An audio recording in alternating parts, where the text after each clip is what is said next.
Olá, gente, bom dia, bom dia, bom dia. Hoje, segunda-feira, dia 20 de 4 de 2020. E vamos lá. Hoje é um dia meio simbólico, né? 20 então tem 20, 20, 20. E o 04 lá, se divide por 2, ainda fica mais 2 de 2 lá. Bom, vamos dando sequência aqui. Hoje muita gente me pegou e perguntou: professor, eu gostaria de saber o balanço, como é que ficou, o que o senhor acha sobre a carreata que teve no país inteiro e tudo mais. Bom, vamos lá. Primeira situação que eu vejo aí desse cenário aí.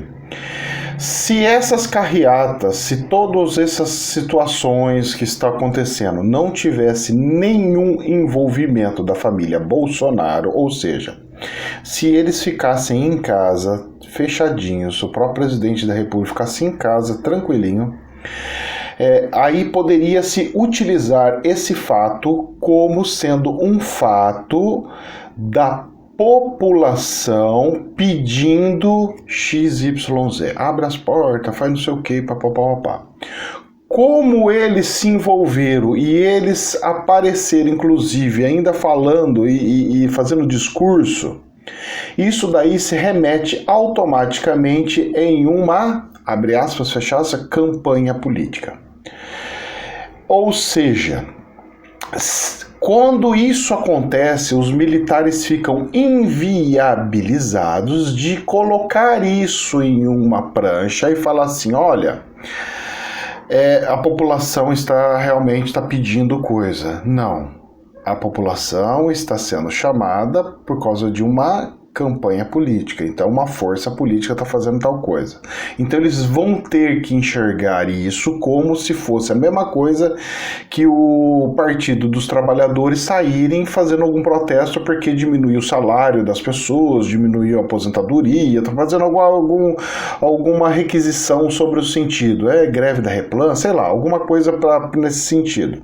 Seria a mesma coisa, tá ok? Por mais que pode parecer que não é a mesma coisa, por estar tendo um líder político à frente, isso se torna um mecanismo político e não um mecanismo social, tá ok? Então muitas pessoas, teve gente até que me ligou aqui, gente da rádio que me ligou aqui e falou assim, não, pelo amor de Deus, me explica o negócio, o que você acha que vai acontecer? Eu tô achando que os militares vai tudo vir, eu tô achando que não sei do que. Primeiro que eu, na visão espiritual, não vi nada como tal. Segundo que como foi feito, ela deu uma conotação política de pré-campanha para vereador, prefeito, sei lá. Muitos, porque também eu tô vendo muita gente que também apoia essa área, que foi lá e subiu em cima dos caminhões e papapá. Então, esses movimentos que nós tínhamos antes, eles estão se tornando, infelizmente, movimentos políticos e não um movimento de insatisfação popular de fato, tá ok? Então é assim que eu estou enxergando. Vocês podem falar assim, mas não é isso não! Tudo bem, é o que eu estou enxergando e que provavelmente as Forças Armadas, as conhecendo, estudando bem elas, porque a gente tem um contato muito grande com esse pessoal, principalmente quando eu trabalhei fora do país, que eles pegam e calculam tudo. Então eles pegam e falam assim, eu não posso apoiar político, eu tenho que apoiar a população, porque a legislação fala, se a população se levantar, eu tenho que tomar atitude. Então, eu não vi população se levantando, eu vi uma militância. Tá vendo como é que é a diferença da coisa? Pois é, a sensação parece não ser, mas é. Infelizmente ou felizmente. Agora cada um decide o que acha que deve ser ou o que não acha que deve ser. Professor, mas está tendo uma polarização grande, as coisas estão ficando feias, porque se não abrir os comércios, o povo vai começar a invadir, porque vai ficar tudo desempregado, o povo vai ficar tudo meio doido. Tudo bem, eu sei disso daí. Mas isso também não é um problema do Brasil, isso é um problema do mundo. O presidente americano está acontecendo a mesmíssima coisa lá e tá acontecendo aqui, igualzinho. Ele tá falando, tem que abrir, não abre, tem que abrir, não abre. E olha que lá eles fazem números. Aqui nem número sai, porque o nosso ministro da Economia não conseguiu mandar um número, que eu quero ver o número até hoje. Eu tô tentando saber quais são a quantidade de mortes que vão ter se a economia ficar fechada mais 10 dias, mais 20 dias, mais 30 dias, mais 50 dias, mais 2 meses, mais 3 meses, mais 5 meses. Eu não tenho isso. Eu precisava ter isso, porque aí eu ia cruzar um gráfico com o outro e fazer assim, ó, um gráfico saiu aqui, o outro saiu, eu vou vendo o que passou, o que diminuiu, o que subiu. Como que eu vou decidir sem número, gente? Não dá, meu Deus do céu, alguém tem que pedir números. Eu para decidir e formar uma opinião, eu preciso de números. Eu não vou fazer minha opinião sem números. Se a pessoa pegar e falar assim para mim, professor, mas um monte de gente vai morrer porque as empresas vão fechar e elas não vão ter dinheiro. Será? Eu não tenho número. Alguém calculou isso? Isso daí é uma crença que te enfiaram. Isso aí, até agora, nesse exato momento, é uma crença. Eu, como contador, eu sei que pessoas morrem. Quando diminui a renda, diminui o dinheiro na rua e aumenta a pobreza. É claro que morre. E ela morre de N outras coisas que não morria antigamente, mas acabam morrendo. Tanto é que na África o índice de mortes é muito maior. Por quê? Porque o continente é um pouco mais pobre frente a outros continentes e outros países. Então a pobreza mata? Claro que mata. Só que quanto? Um mês, 2 meses, 3 meses, 4 meses, 5 meses, 6 meses? Eu preciso saber. Sem isso não tem como tomar decisão. Então isso é um outro ponto que precisa ser esclarecido. Precisa ser feito um estudo. Alguém fez um estudo sobre isso? Não. É simples, tem uma agência das Nações Unidas que só cuida disso, se chama PNUD, Programa de Desenvolvimento das Nações Unidas. Eles é uma agência só para isso. Eles fazem cálculos disso, gente. Nossa, quando eu estava nas Nações Unidas, a nossa agência que era de imigração pegava cálculos deles para tomar decisões. Então a gente não pode se tomar decisões sem cálculo, precisa ter, eles são para isso. Então pede para a organização internacional fazer um cálculo de quantas pessoas vão morrer se não abrir o mercado em 10 dias, 20 dias, 50 dias, ou então vocês pegam a pessoas do Ministério da Economia e façam esse cálculo, mas alguém tem que fazer. Não é possível que ninguém vá fazer uma coisa dessa. Bom, dentro disso aí tudo, dentro dessas situações todas que estão acontecendo, então é válido, não é válido? Eu já fiz um vídeo falando sobre tal coisa, eu acho que é válido, toda manifestação é válida, toda manifestação deve acontecer de forma orgânica e correta. O que eu vi foi algo um pouco diferente do início, porque no início eram somente carros, as pessoas dentro dos seus carros andando, fazendo não sei o que, beleza. Agora eu vi uma aglomeração de pessoas sem proteção, sem máscara, sem nada, saindo na rua fazendo as suas passeatas. Tudo bem. Aí você fala assim, mas professor, e liberdade também. Eu tô de acordo também, liberdade também. Só que tem o seguinte, a irresponsabilidade dessas pessoas não pode afetar as pessoas que estão se protegendo. Então, ou seja, se uma pessoa saiu para fazer uma manifestação dessa, sem proteção nenhuma, estimulando a propagação e estimulando passar o vírus um para o outro, porque ele existe, esse vírus existe, então você estaria passando de um vírus para o outro. Aí o que acontece? Nisso, você pode precisar de ir para um hospital e tirar a vaga de um que estava precisando. Isso daí eu não acho muito justo, certo? Então, se você quer fazer uma coisa dessa, tenha consciência que se você passar mal, ficar todo fodido e doente, não vá no hospital. Deixe a vaga para outra pessoa que se precaveu e se protegeu, tá?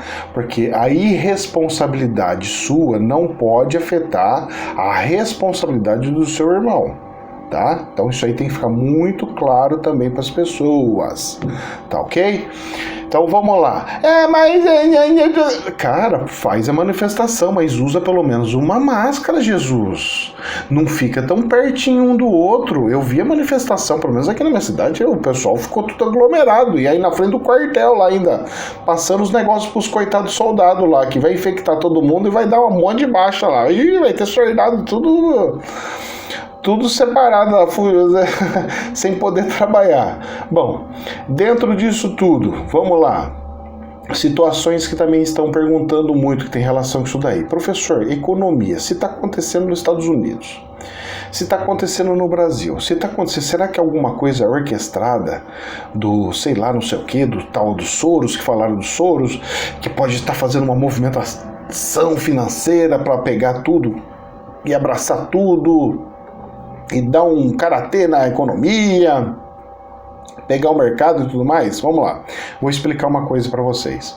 A parte financeira, ela é igualzinha à parte política. Como assim, professor? Vamos lá. A parte financeira é briga. Então eu tenho uma empresa que produz um produto, tenho uma outra empresa que produz o mesmo produto. Elas brigam no mercado, elas querem uma tomar o espaço da outra no mercado. Então isso é algo natural, tá? Isso se chama, na parte do mercado, se chama concorrência. Então, quem não sabe o que é concorrência, estou explicando o que é concorrência. Isso aí se chama concorrência. E na política se chama disputa eleitoral, disputa política. Então, é a mesma coisa com nomes diferentes, tá ok? Muito bem. Vamos entender então. Então, professor, mas o cara lá, o Soros, pode estar fazendo não sei o que movimenta. Tá, mas não tem só ele de bilionário no planeta, meus queridos. Tem um monte. Um monte. Ele vai fazer o que ele acha que ele deve fazer. E os outros vão fazer o que eles acham que deve fazer. E eles estão brigando e fazendo um monte de coisa. Então, o que? Vamos lá, vamos tentar entender? Explode a economia do planeta inteiro. Bum! Cai, 1929. Vamos lá. Para quem que isso é bom? É bom para quem quer guerra, para quem tem uma indústria bélica e está querendo fomentar guerra. O cara vai querer fomentar isso daí, ele vai estimular isso aí. Não, porque trava tudo, porque para tudo, porque precisa de guerra. Porque quanto mais guerra tiver, mais arma eu vendo, mais coisa eu vendo, mais dinamite eu vendo, mais... Vocês estão entendendo? Então, são situações e situações. Tem outros que pegam e falam, não, porque aí dá para implantar uma ideologia X, Y, Z. E tem outros que pegam e falam, não, nós precisamos liberar tudo, porque o capitalismo ele precisa continuar movendo para as coisas continuar movendo e andando. Só que tem um porém. Se tudo fosse muito perfeito, não existiria crises. Exemplo, se a economia fosse perfeita na sua essência, uma crise dessa de saúde não afetaria a economia. Mas como isso? Mesmo se ela não tivesse problema, ela também ia afetar porque a economia funciona assim? Pois é, então, a economia está funcionando assim. Não é que ela funciona assim, ela está funcionando assim. Funcionando como? Vamos lá, um exemplo. Eu lembro que há uns 25 anos atrás, antes do governo do PT, que estimulou muito o empréstimo, uns 25 anos atrás, eu lembro que meus avós, todo mundo que eu conhecia, ninguém tinha uma dívida no banco. Não tinha dívida em banco, ninguém. Nenhum dos meus parentes tinha dívida em banco, nenhum. Mas nenhum. Quem tinha era um empresário ou outro, mas não era no nome físico, era no nome jurídico e era para capital de giro, coisa assim, rápida. Porque os juros eram muito rápidos, então é só para um capital de giro. É para comprar um produto, vender e devolver o dinheiro para o banco, só para fazer o giro.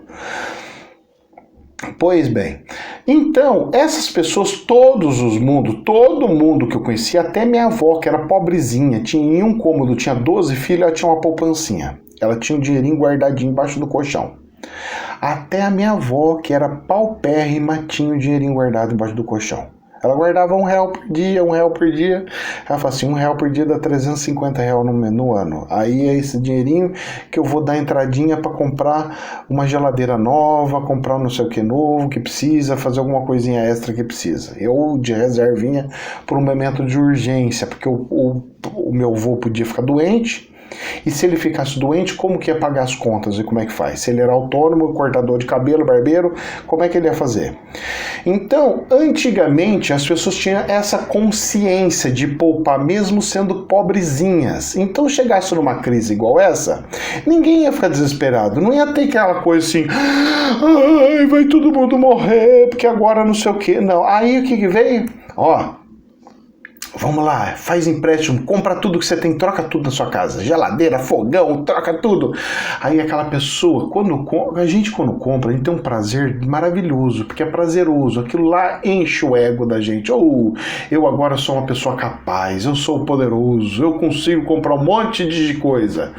E aí elas vão comprando esse monte de coisa e fazendo um monte de dívida, pois é. Aí entrou uma outra roda de Sansara, que entrou aí, vamos lá, outra modinha. Todo mundo tem que ter carro. Onde se viu? Você não tem carro? Todo mundo tem que ter carro. Todo mundo tem que ter carro. Aí pegou e endividou as pessoas com parcelas e prestações de 6 a 8 anos, em parcela de carro, e 6, 8 anos, a hora que o carro terminava a parcela, ele já está todo destruído, todo arrebentado, e precisa trocar esse carro. E aí, como é que faz? Depois que você tem uma coisa, você não quer largar mais essa coisa. É assim que funciona. Você já pegou e teve um carro e depois você não teve mais carro, teve volta de ônibus, você se sente super mal. Você sabe, já pegou você tendo sei lá, uma roupa XY e depois você não tem mais? Cara, isso pesa, hein? Mexe com o ego do peão, hein? Eu mesmo ganhava uma fortuna de salário. De repente eu me vi com a mão na frente, outra atrás, pobre, mas mais pobre do que alguém que estava trabalhando em qualquer obra de civil, de ajudante de pedreiro. Porque a minha receita era zero. Dele, pelo menos, era de um salário mínimo e meio, 2. Aí, meu filho, o negócio, a giripoca pia. Aí, então, o que acontece? Foi se estimulando as pessoas terem dívidas para ter coisas materiais, para massagear o ego. Massagear o ego. E aí, foi se fazendo isso daí com as pessoas, automaticamente, se você tinha direito de fazer empréstimo, se você estava se endividando, por que eu, governo, não posso me endividar? Aí entrou populismo. Os governos metendo porrete nas dívidas e regaçando a boca do balão. Não tem dinheiro? Você quer fazer essa obra? Não tem problema não. Nós pega empréstimo que se lasque. O próximo prefeito que se dane. O próximo governador que se lasque. O próximo presidente da república que se lasque. Pois é. E aí nós fomos vindo e chegamos aonde chegamos. Então, a irresponsabilidade não é de governo.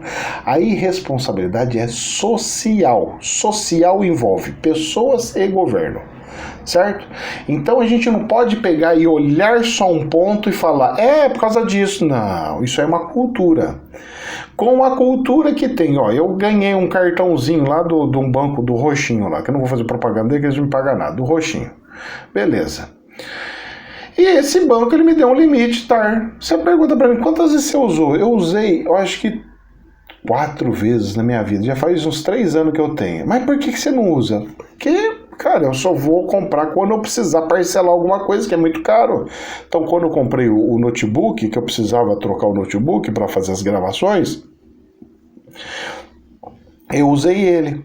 Quando eu troquei o celular para poder fazer filmagem, eu usei ele. Porque senão meu dinheiro não dava. Então, a gente usa para momentos específicos, já programando para pagar. Olha, eu vou ficar 3, 4 meses sem poder gastar nada, porque eu tenho que pagar aquela dívida, alguma coisa ali. Então, os cartões, as coisas, eles deveriam ser usados como um facilitador para alguns movimentos financeiros. Só que não, as pessoas usam eles até para compra de comida. Quando você chega num ponto onde você usa cartão de crédito para fazer compra de comida, meu filho, o perigo, você pode acender uma luz vermelha e roxa, porque o perigo está grande de acontecer algum imprevisto e você não conseguir pagar e virar uma bola de neve e explodir tudo lá na frente. Porque você está trabalhando com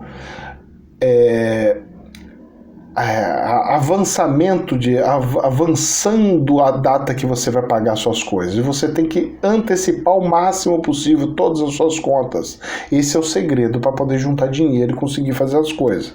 Bom, professor, mas você usa? Eu usei para estudo. Ó. Quando eu fui fazer meu curso, eu peguei meu curso de hipnose, eu peguei